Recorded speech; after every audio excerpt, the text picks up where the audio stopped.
Qualitative analysis question from May-June 2015, variant 3-4. In the introduction, they have said at each stage of the test you are to record the details of the following: the color changes seen, formation of any precipitates, solubility of such precipitates in excess of reagent. Where gases are released, they should be identified by a test described in an appropriate place in your observations. The same things. You should indicate clearly at what stage in the test a change occurs. Marks are not given for chemical equations. No additional test or finds should be attempted. If any solution is warmed, so we must need a boiling tube. Rinse and reuse the test tubes and boiling tubes where possible. Now, the question says FB4 and FB5 are solutions of salt containing one cation and one anion from those listed in qualitative analysis notes. Carry out the following tests. Record your observation in the table. Now we have FB4 and FB5 given as solutions. So here we have FB4 and 5 given as solution. So we need to perform the tests on these solutions, and the tests are performed in this way.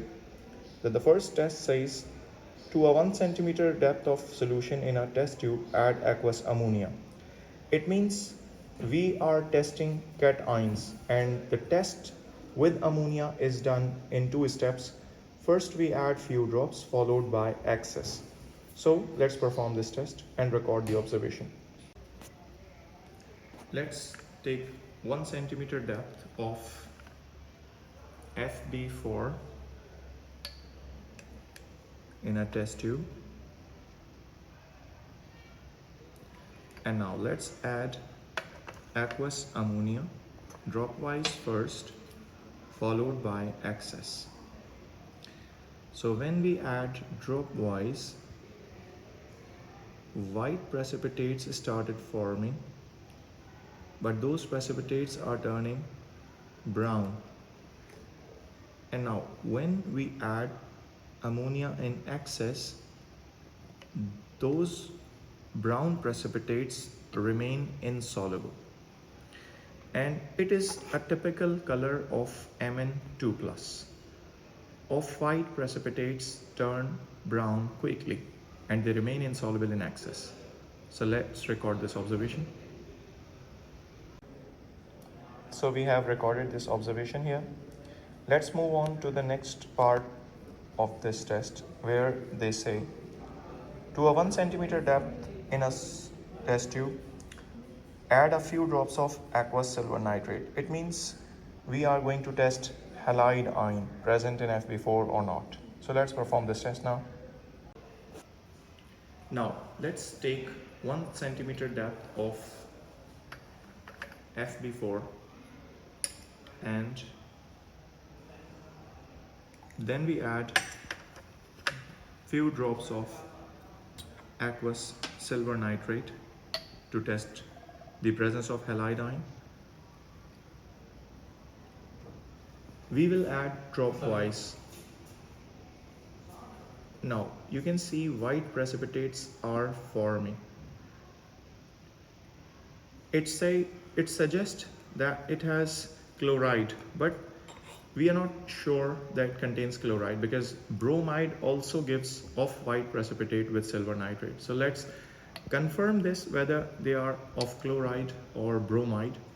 For that we need to add aqueous ammonia, and if those white precipitates dissolve, it means they were of chloride, silver chloride, and if they remain insoluble, it means they are of silver bromide.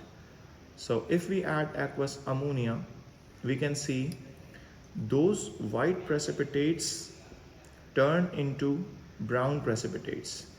And remember, we have said that it contains Mn2+, because aqueous ammonia addition has given us the identity of white precipitates turning brown, and that was for Mn2+. It means those white precipitates were dissolved, and now brown precipitates of Mn2+ are formed. It means chloride is confirmed. So we will record this observation. So we have recorded our observation. From these two results, we can conclude that this FB4 has Mn2 plus and Cl minus. It means it is manganese 2 chloride salt. Now let's proceed with the next part of the test. Here they say, to a 1 centimeter depth of solution in a test tube, add few drops of aqueous barium chloride or barium nitrate. And typically this barium chloride or nitrate is added to test the presence of sulfate or sulfide. So if we have chloride confirmed already, so the chances of getting this result positive is very less. Let's perform this test anyways. Let's take 1 centimeter depth of FB4 in a test tube. And now it's a bit more than 1 centimeter cube, it's fine. We will add barium 2 chloride. And if we add barium 2 chloride gradually, we can see this volume is increasing without the formation of any precipitate. It means no change is happening. So we will write no change. It means sulfate or sulfite is absent. So we have recorded this observation. Let's move on to the tests of FB5 now. Same test. First we will add aqueous ammonia, few drops and excess. Let's perform this test now. Now we will take 1 centimeter depth of FB5 in a test tube. And now we will add aqueous ammonia drop-wise first, followed by excess. So if we add aqueous ammonia drop-wise, we can see white precipitates are forming. If we continue adding to see whether those precipitates in excess are soluble or not, in excess those precipitates remain insoluble.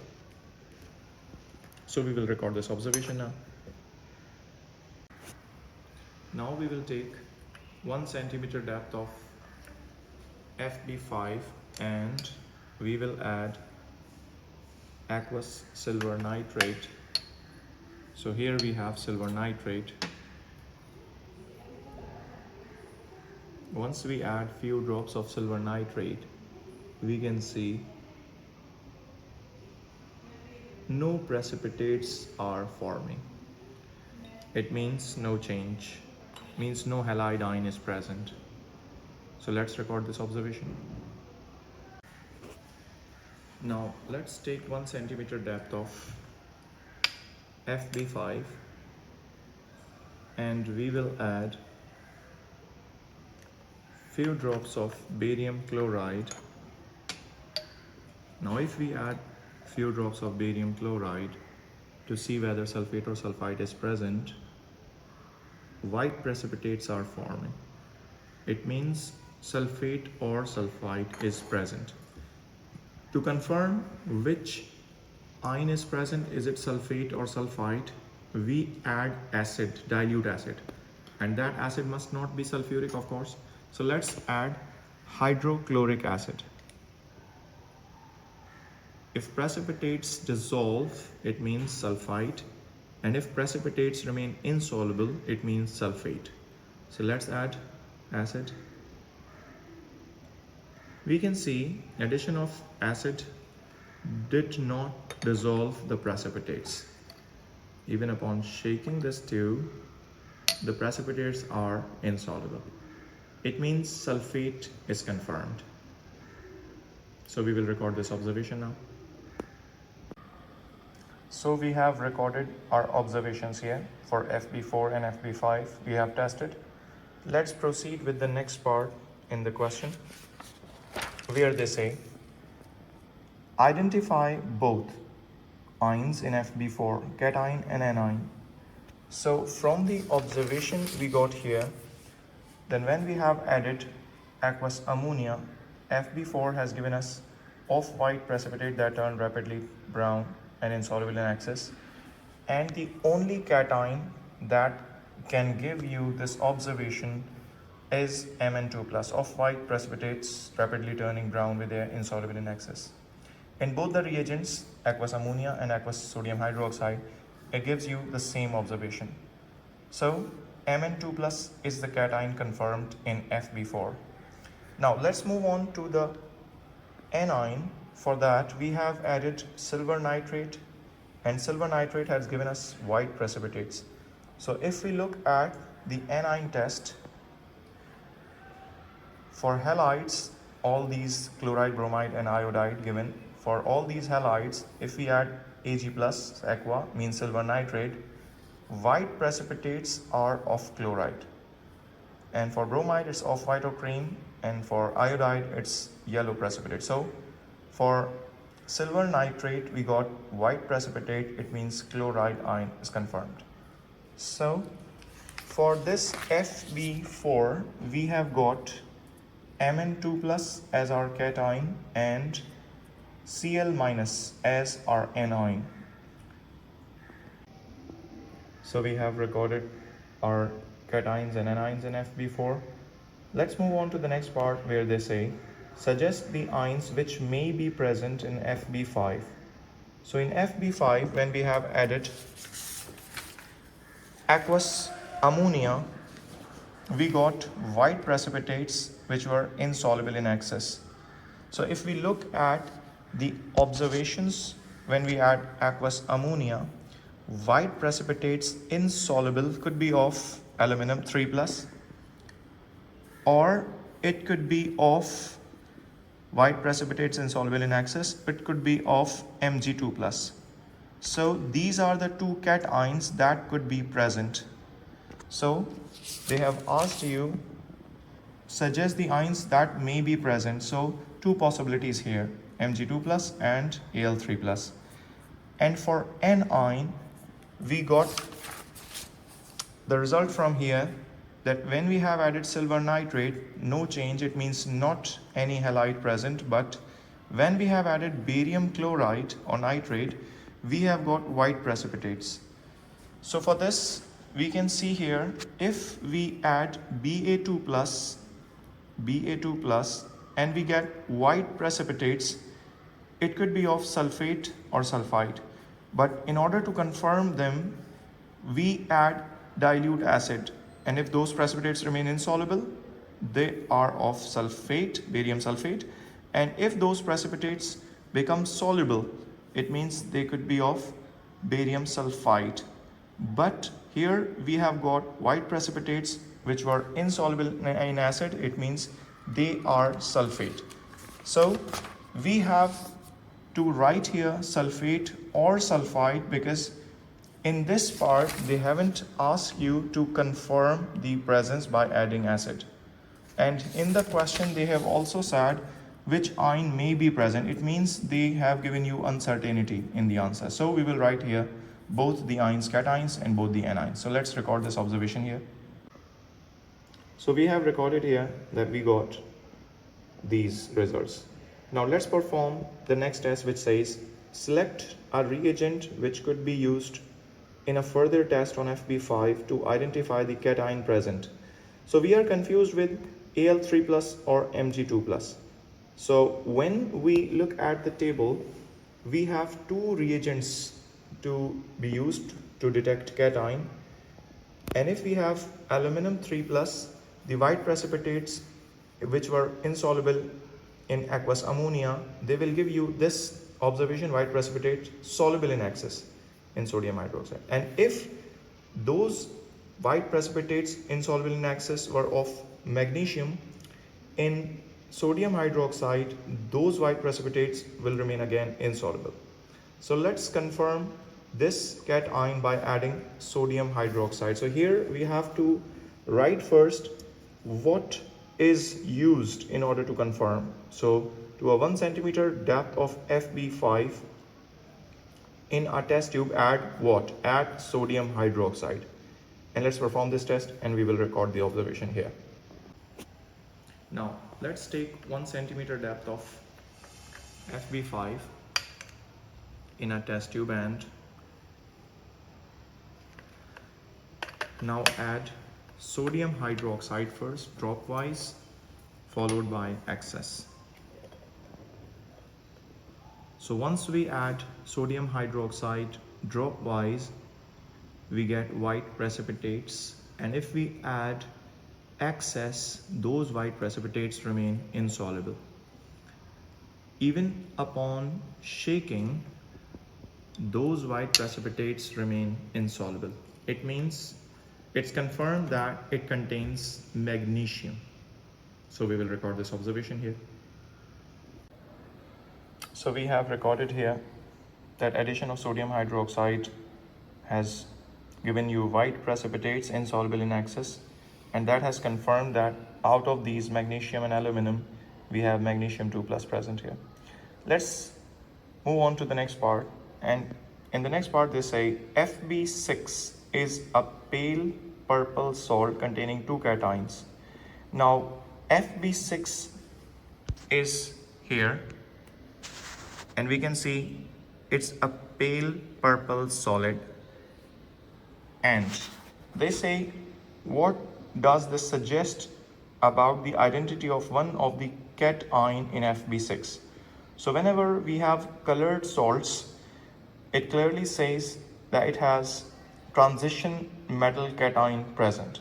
So we will write here the identity of one of the cation could be a transition metal cation. So let's write here. So we have recorded this. Let's move on to the next part in the question, where they say, carry out the following test and complete the table below. Place a small spatula measure of FB6 in a hard glass test tube. Heat gently. Let's heat this FB6, which is pale purple salt.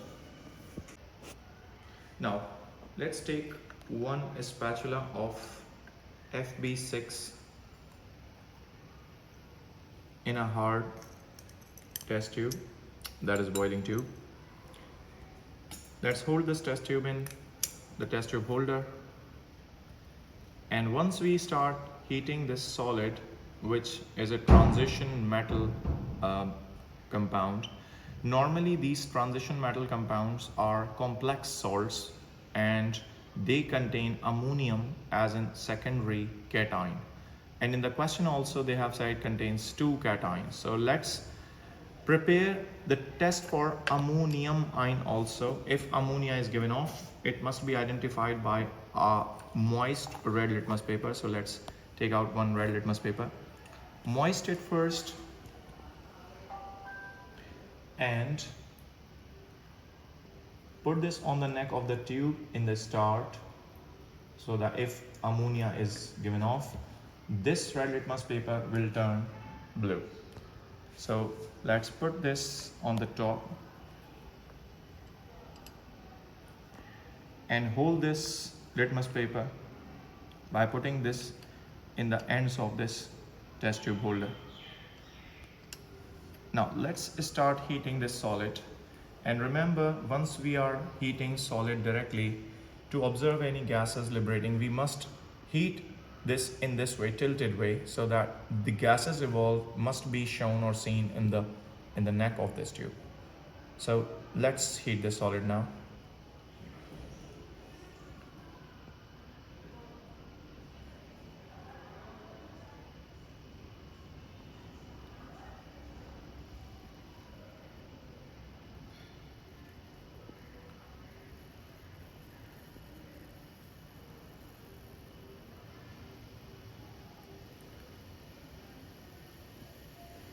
We have taken a bit more amount, that is why it is taking a bit more time in order to show the results. Now, results started coming up. First of all, we can see the spitting started. It means now the gases started giving off, and the solid is melting slowly. The brown solid is forming. Another observation is the condensation on the neck of the tube, and here we can see in the test tube condensation is also visible. The solid after melting it started to freeze again, and all water of crystallization is lost, and now brown solid is remaining at the end. So we have brown solid left, no more changes happening, condensation on the neck of the tube. And if we look at the litmus paper, the litmus paper has no change, which shows that ammonium ion could be questionable. Let's wait a bit more.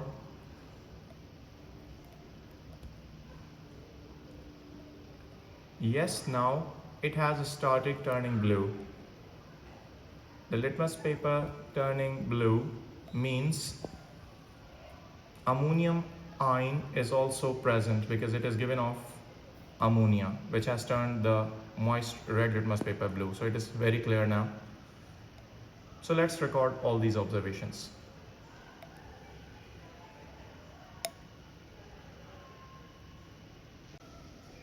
So we have recorded all the observations here. Let's move on to the next part where they say dissolve a small spatula measure of FB6 in a 2 cm depth of distilled water in a test tube. Use this solution for test 4 and 5. It means the next two tests are conducted on the solution made in this part. So let's make solution here, and we have to record the observation also, because this box is not black. If it is black, it means you have to just prepare, not observe, but here you have to observe also. So let's prepare the solution and observe what is happening. Now let's take a hard glass test tube, and we will take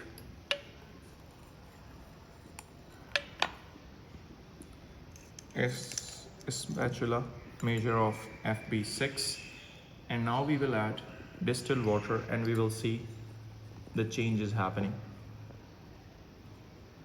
So we have added 2 cm³ of distilled water, and let's dissolve. Dissolve means by shaking you can dissolve all this.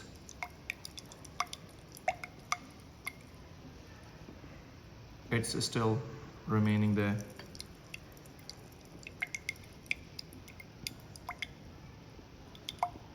Now we can see the brown solution is formed. So we will record this observation that brown solution is formed. So I have recorded light brown solution is formed. Let's move on to the next part where they say pour about half of the solution prepared in part 3 into a boiling tube and add aqueous sodium hydroxide, then, and they have given you the dotted line again, it means in the same test tube, gently warm, means you have to test for ammonium also. So cation is tested by, again, the same method, few drops and then excess, and then warming means with a moist red litmus paper, we need to check ammonium ion presence. Let's perform this test now. Now, let's transfer half of the solution, as they have said, in a boiling tube. And now add few drops of aqueous sodium hydroxide first, followed by excess. So once we add few drops of sodium hydroxide, we can see dark brown precipitates are forming. And if we keep on adding excess of sodium hydroxide, those red brown precipitates remain insoluble. On the wall also they can be clearly seen.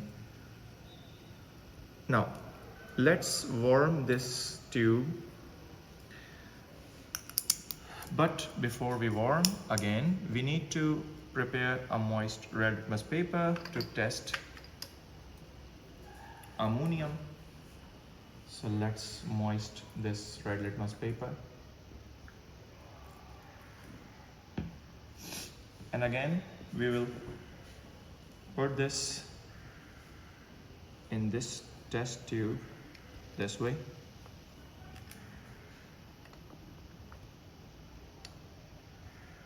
Now let's warm and see if there is any change happening on this litmus paper.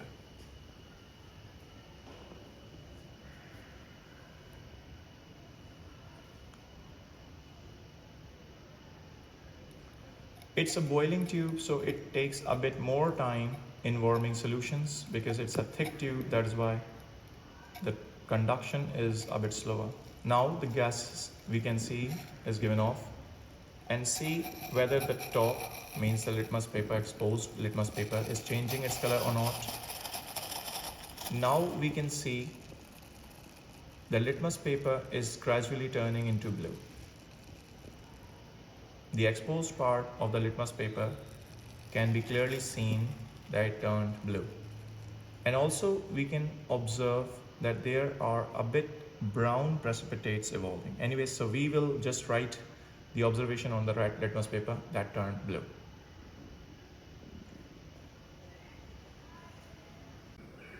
So we have recorded this observation that red-brown precipitates formed, and those precipitates were insoluble in excess, and it's clearly red-brown precipitate with sodium hydroxide are of Fe3+.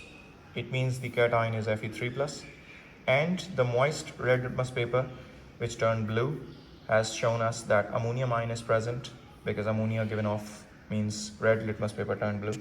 So two of the cations present are confirmed from this test, and we will write those cations here, that FB6 contains Fe3+ and ammonium ion. Now let's record this and perform the next test, which says, to the remainder of the solution prepared in part 3, add a few drops of aqueous potassium iodide, and then they have given you a dotted line. It means in the same test tube, we have to add a few drops of starch solution. So let's perform this test now.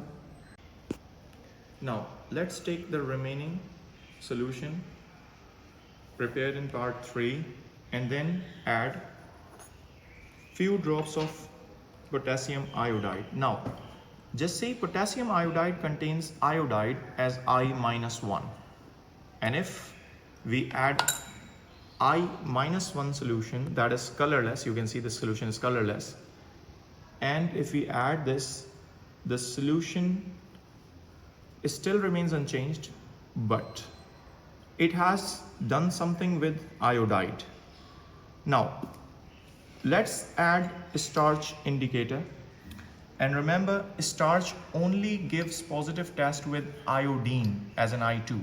It means if iodine is present, it should turn blue-black. So here we can see that the solution turned blue-black.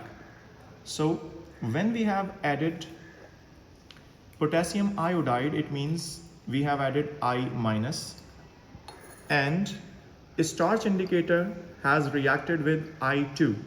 It means iodide minus ions are oxidized to iodine, and then iodine has given you the blue-black color. So let's record this observation.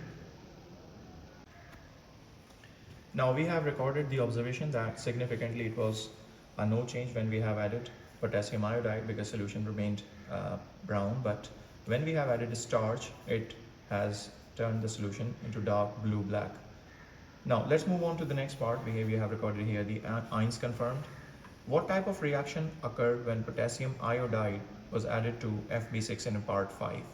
So here we have added potassium iodide, and of course when this is iodide, it means it is I-. And when we have an observation that blue-black solution is formed with starch, it means iodine is giving you the color blue-black with starch. It means when I- has turned into I2, it means -1 to 0 oxidation number, means it was oxidized. And of course, if this is oxidized, there must be something that is reduced because it happens simultaneously. So what type of reaction occurred is oxidation reduction, and we call it as redox. So here we comes to an end of a 14 marks qualitative analysis question from May June 15 34 variant.